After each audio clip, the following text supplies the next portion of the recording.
The Jets need a quarterback, meaning the Jets are going to have to pay a quarterback. Let's take a look at these free agents and what their contract demands are going to be.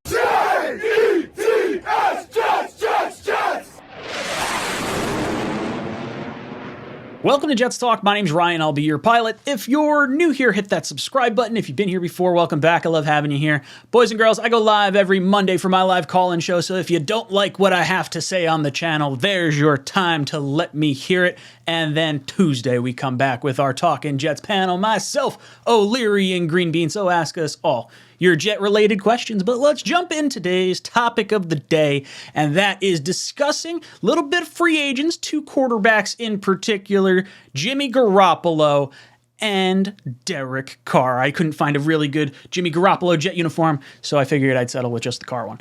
But I want to talk about this. We heard a little bit of news from both camps today, or at least rumblings about what they could be looking for in terms of a contract.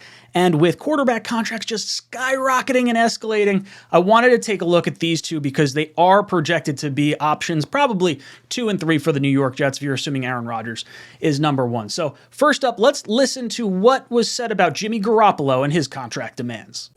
And we have Jimmy Garoppolo. So talking to teams around the league, he's expected to be really number 3 on the pecking order behind Carr and Aaron Rodgers in this quarterback carousel we're all talking about. And some natural fits the teams mentioned. You got the Houston Texans if they need a bridge option behind whoever they draft, and then the Atlanta Falcons because Arthur Smith runs a variation of that Kyle Shanahan system. But Garoppolo's gonna be costly. He wants a contract commensurate with his skill set and ability. So I'm not going to lie, that scares me a little bit. Jimmy Garoppolo is going to be costly. When I think Jimmy Garoppolo, I think affordable. The guy can't stay on the field. I thought we could have found something that would maybe be a little bit more of a team-friendly deal. He's made a bunch of money in his career already. Not that you don't want to try and make more of it, but it just didn't seem like with the injuries and perceived success of Brock Purdy that Garoppolo would really be fetching a whole heck of a lot of money here. So when I hear it's going to be costly to sign Jimmy Garoppolo, I'm not sure how to take it. Like, I don't want to pay an injury-prone quarterback a crazy ton of money. And what does it necessarily mean? They mentioned the Texans are going to be in on him. They said the Falcons. I would imagine the Raiders in some capacity will also be taking a look at Jimmy Garoppolo. So what is his market going to be? They mentioned him as pecking order number 3 in terms of quarterbacks. I would envision 1 being Rodgers, even though, he's not a free agent or anything. But that's what I kind of envision. So maybe Garoppolo hangs around, waits until Rodgers and Carr are signed, and then he winds up taking the next deal in that pecking order. Or he tries to get with a team that he wants to be with, and a team doesn't want to try and wait for a Carr or a Rodgers to make their decision, and they want to lock their quarterback up nice and early. I think that's entirely possible. For me, I almost feel like Jimmy Garoppolo is maybe not as... I might be high up on the Jets list, but I don't know if we are going to be high up on Jimmy Garoppolo's list. I think there's obviously some clear connections with Robert Saleh coming from San Francisco and the ability to play in the Northeast in cold weather and the AFC East in particular with Jimmy Garoppolo. I think there's a lot to like about him. I actually really like Jimmy when he's healthy. The issue is that health, and if you really want to try and redshirt Zach Wilson for an entire season, it's going to be a little bit of a tougher ask for Jimmy Garoppolo. If I'm looking at everything across the board, I'm hoping he's not going to cost too crazy amount of money. And that gets us over to the Derek Carr news. And this one's a little bit more exciting for me.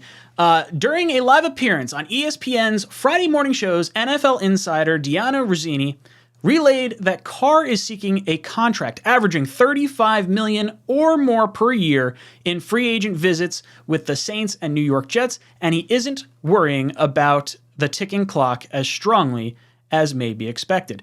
So that's kind of the vibe that I've been getting from some of the reports and news clippings that I've seen as far as Carr's timeline and what he wants to do. And we heard David Carr, his brother, go on, I don't know if it was NFL Network or whatever it was, but he was saying he's going to take his time. It's a process. He's only met with 3 teams, the Raiders, the Saints, and the Jets. He doesn't know what else is out there. He doesn't know what other GMs he could be interacting with, what other atmospheres other teams could be fostering.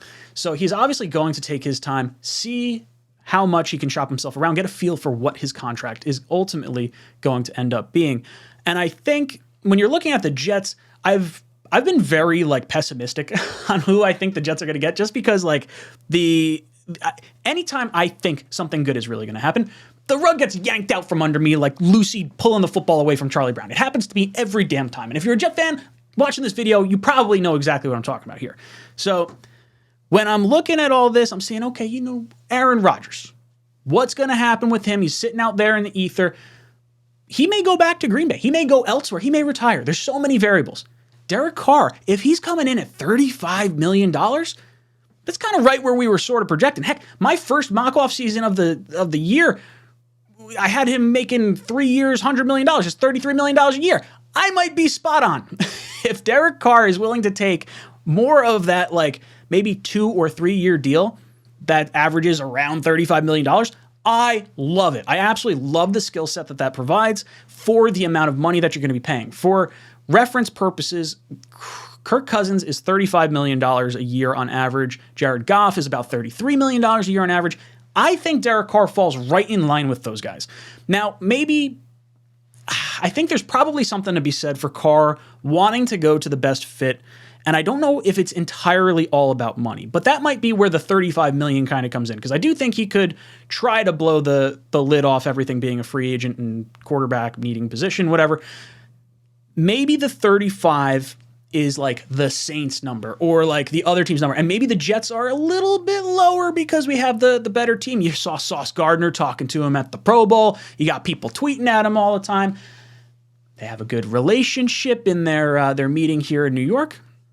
Interesting stuff. $35 million a year for Derek Carr allows you to do a lot of interesting things. And I think where it ultimately gets really, really creative, if I'm the New York Jets and potentially Derek Carr, he's 32 years old right now.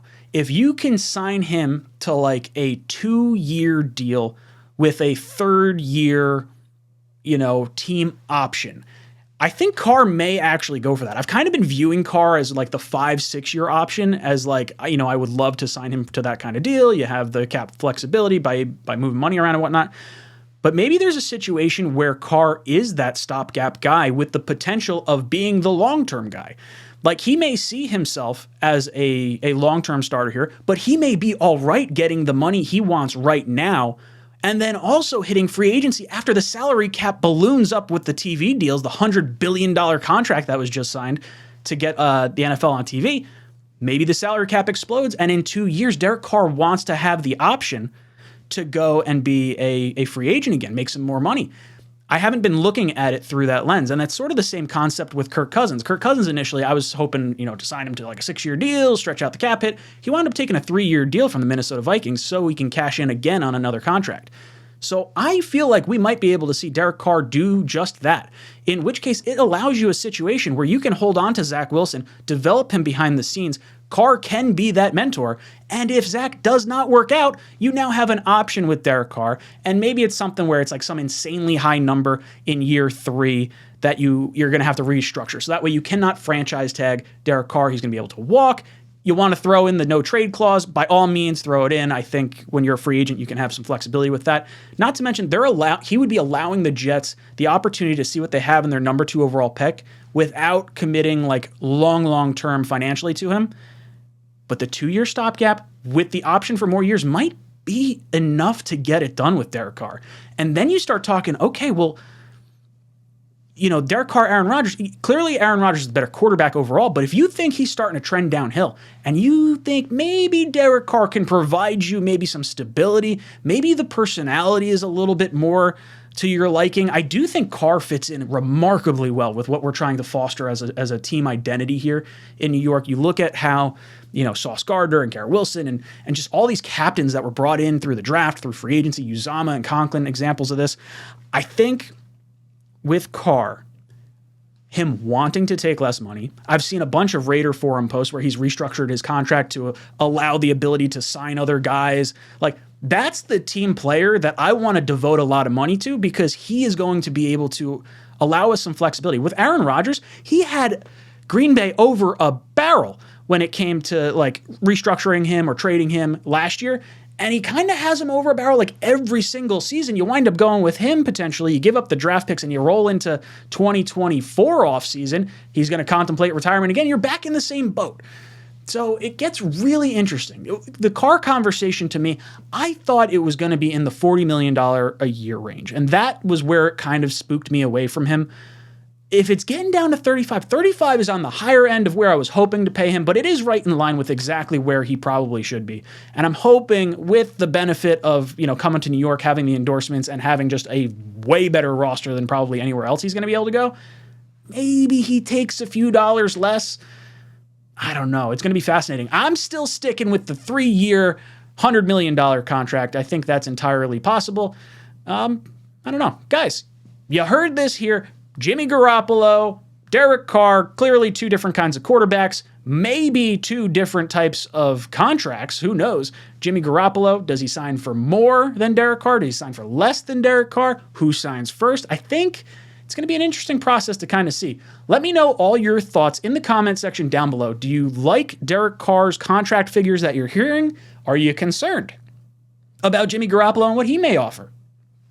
Who knows? Let me know in the comment section down below. And as always, go Jets.